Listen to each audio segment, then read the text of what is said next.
आते हैं क्विज की तरफ। चलिए जी क्वेश्चन कर लेते हैं। फर्स्ट क्वेश्चन INS अरिदमन को लेके है। Consider the following statement. पहला बोल रहा है इसे डेवलप करा गया है एडवांस टेक्नोलॉजी वेसल प्रोजेक्ट के अंडर। दूसरा स्टेटमेंट बोल रहा है इसे कंस्ट्रक्ट करा MDL ने, यानी ये मैजागॉन शिप बिल्डर्स लिमिटेड इन मुंबई। INS अरिदमन ये third nuclear powered ballistic missile submarine है अरिहंत क्लास की, आफ्टर अरिहंत एंड अरिघात, उनके ईयर भी लिखे। पहला बताओ ठीक है, दूसरा गलत है, तीसरा सही है। तो इसका आंसर इज 1 और 3। और इसके जो बिल्डर थे वो शिप बिल्डिंग सेंटर थी, ठीक है, जो विशाखापट्टनम बेस्ड ही है। MDL नहीं था, वो बोला था वहां पे। वैसे तो ज्यादातर MDL और जो आपका GRSC है कोलकाता बेस्ड वही आते हैं, पर इसके केस में हमने स्पेसिफिकली देखा था। और ऊपर से ये nuclear ballistic missile capable submarine है, तो इंपॉर्टेंट है। Okay, with reference to 40। अच्छा मिसाइल्स बता दो मुझे इसमें कौन कौन सी डिप्लॉय है, सबसे इंपॉर्टेंट। K-16 और सागरिका। K-16 सागरिका है और K-4 मिसाइल। K-6 नहीं अभी, उसमें बेशक हमने टेक्नोलॉजी अपडेट्स कर दी हैं, पर इसमें भी K-4 ही है, ठीक है। और डिस्प्लेसमेंट कितनी थी? 7000 टन की, पिछले वालों में 6000 टन की थी, ठीक है। Next question, with reference to fertiliser sector in India consider the following statement. पहला बोल रहा है इंडिया सेल्फ रिलायंट है in terms of production of potash fertiliser. दूसरा बोल रहा है यूरिया जो है वो मोस्ट प्रोड्यूस और कंज्यूम नाइट्रोजिनस फर्टिलाइजर है इंडिया के अंदर, और न्यू यूरिया पॉलिसी भी इसको सपोर्ट करती है। एंड थर्ड बोल रहा है डोमेस्टिक प्रोडक्शन एंड कंजप्शन जो फर्टिलाइजर की है उसमें सिग्निफिकेंट स्ट्रक्चरल सर्ज आपको मिलेंगे आफ्टर ग्रीन रेवोल्यूशन।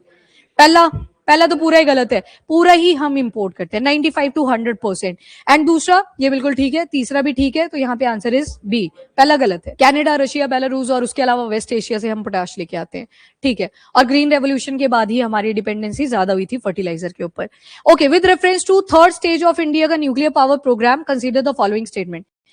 यहां पे लिखा है third stage of India's nuclear power programme. ये जो स्टेज है ये डेजिग्नेट करेगा थोरियम 232 को और उसको कन्वर्ट करेगा फिसाइल यूरेनियम 233 के अंदर, ताकि पावर जनरेट करी जा सके।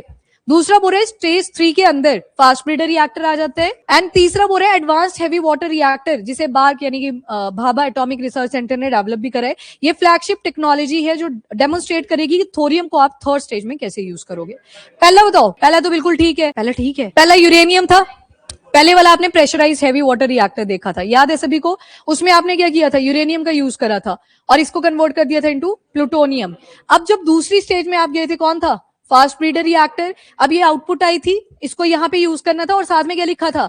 मिक्स ऑक्साइड, यानी कि जो यूरेनियम के पार्ट्स बच गए थे वो भी यूटिलाइज हो जाए और कन्वर्ट हो जाए इनटू फिसाइल मटेरियल। और यहाँ पे आउटपुट भी क्या निकल के आई थी? प्लूटोनियम। और बोला था कि जो थोरियम है फिसाइल नहीं होता, तो उसको साथ में एक फिसाइल मटेरियल चाहिए। तो जब आप थर्ड स्टेज में जाओगे तो ये प्लूटोनियम भी आएगा, प्लस कौन आएगा? यूरेनियम 232। फिर ये कन्वर्ट होगा इनटू यूरेनियम 233। याद है ये वाला आइसोटोप आपने पढ़ा था? अब क्लियर है? पहली advanced heavy water reactor, fast breeder reactor का नहीं बोल रहा है, ये थर्ड स्टेज का बोल रहा है। हाँ, थर्ड स्टेज है ये। फास्ट ब्रीडर रिएक्टर होता फिर ये आंसर आता। हाँ, यहाँ पे एडवांस हैवी वाटर रिएक्टर जो थर्ड स्टेज, जहां पे थोरियम को कन्वर्ट, थोरियम, ओहो मैंने क्या लिख दिया, ये थोरियम आना था यहाँ। थोरियम को कन्वर्ट करा जाएगा यूरेनियम 233। ये थर्ड वाले की बात कर रहे हैं, वो बात नहीं कर रहा है। अभी फ्लैगशिप टेक्नोलॉजी है और आगे लिखा भी है, देखो कि जहां पे थोरियम को कैसे यूटिलाइज करना है उसके ऊपर मेन फोकस करेंगे। कर लो एक बारी चेक, बाद में करना नहीं तो लास्ट में। और आपसे क्या पूछा है? इनकरेक्ट। पहला बताओ ठीक है, दूसरा गलत है, दूसरे में आना था फास्ट ब्रीडर रिएक्टर। और तीसरा कौन सा है? एडवांस हैवी वाटर रिएक्टर, और ये बार्क नहीं प्रोड्यूस कर रहा है। तो यहाँ पे दो तो ठीक है, तो आंसर हो जाएगा ए। एक गलत है, ठीक है, तो दूसरा गलत है। Next, with reference to mount Semeru seen recently in news. पहला बोला हाईएस्ट पीक है जावा में और लोकेटेड है Bromo Tengger समेरू national park in Indonesia में भी। एक मैसिव भी आपने पढ़ा था, तो उससे आप एक आइडिया लगा सकते हैं। अगला बोल रहे हैं ये शील्ड वॉल्केनो है और low viscosity basaltic lava flow के थ्रू बनता है, और ये जो वॉल्केनो है ये हवाईयन आइलैंड में मिलता है। तो दो तो काउंटर ही कर रहे हैं लोकेशन के हिसाब से। एंड तीसरा बोल रहा है ये सिचुएटेड है along the Pacific ring of fire, और ये रीजन हाई सिस्मिक और वॉल्केनिक एक्टिविटी से जाना जाता है क्योंकि यहाँ पे सबडक्शन जोन बनती है। पहले मुझे सबडक्शन जोन की प्लेट्स बता दो, वो तो पता ही है आपको। एक्चुअल में प्लेट्स के नाम क्या क्या थे? एक तरफ जैसे इंडो ऑस्ट्रेलियन थी, और दूसरी हाँ सुंडा प्लेट थी। हैवी कौन से वाली थी? सुंडा के नीचे जा रही थी इंडो ऑस्ट्रेलियन, तो सबडक्शन वैसे चल रही थी, तो वो वाली हैवी होगी ऑब्वियस। वो हैवी होगी, वो लाइट होगी। हैवी जाएगी नीचे, लाइट ऊपर ही रहेगी, ठीक है। चलो याद रखना इसको। क्या हुआ? हाँ, इंडो ऑस्ट्रेलियन हल्की थी, वो नीचे जा रही थी कॉन्टिन्यूटी में। सॉरी, फिर से उल्टा बोल दिया। अरे हैवी चीज जाएगी नीचे, रुक जाओ।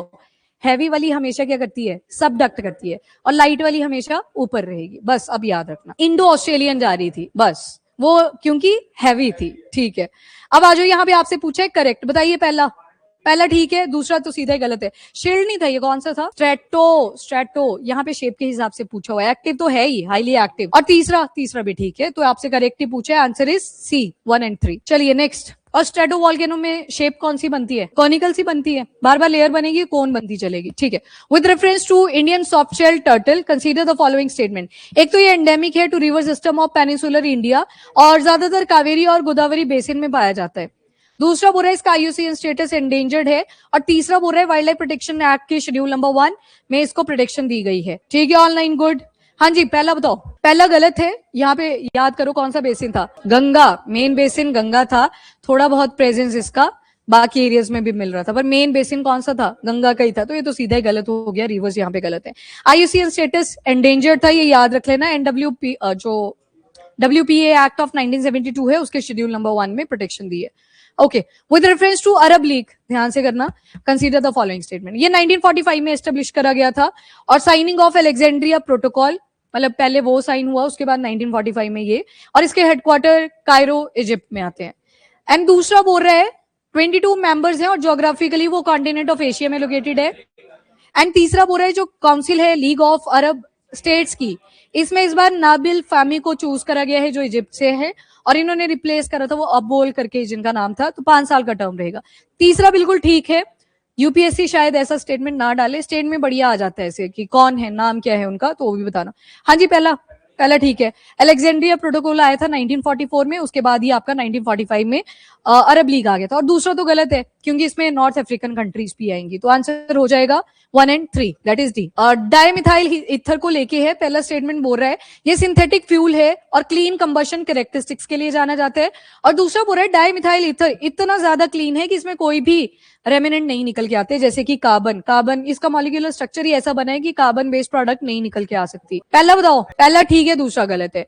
निकला था ना उसमें सूट वर्ड आ गया, तो कार्बन का थोड़ा बहुत इंग्रेडिएंट वहां से निकल के आ रहा है। नाइट्रोजन ऑक्साइड भी निकला था, पार्टिकुलेट मैटर भी निकले थे, तो इतना भी क्लीन सोर्स नहीं है, जैसे LPG वगैरह है वैसे ही आपको डाइमिथाइल ईथर भी मिलेगा। ठीक है, तो आंसर हो जाएगा सी, पहला ठीक है, दूसरा इनकरेक्ट है।